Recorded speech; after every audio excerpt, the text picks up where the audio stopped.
దేశంలో, ప్రజాతంత్ర దేశంలో మన మనసుకి ఏదైనా ఇబ్బంది కలిగే మాట ఒకళ్ళు అంటే గనక ఆ మాటకు మనం మళ్ళీ హుందాగా ప్రతిస్పందించాలి తప్ప మాట మాట్లాడిన దానికి తిరిగేసి పార్టీ ఆఫీస్ మీద దండయాత్ర చేసి అన్యం పుణ్యం ఎరగని బీజేవైఎం పిల్లల తలలు వగలగొట్టి రక్తాలు గారేటట్టు చేస్తారా?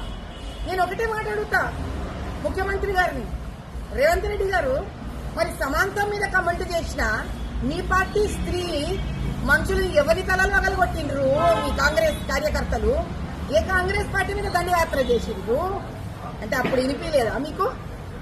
దీనికి ముఖ్యమంత్రి సమాధానం చెప్పి తీరాలి. అన్న మాటకు మీకు మనసు బాధ కలిగితే ప్రెస్ మీట్ పెట్టండి, చెప్పుకోండి. ప్రెస్ మీట్లా ఇట్లా మాట్లాడతారు, అట్లా కమెంట్ చేస్తారు, ఇది పద్ధత సంస్కారమా అడగండి, క్వశ్చన్ చేయండి. తలలు కొడతారా?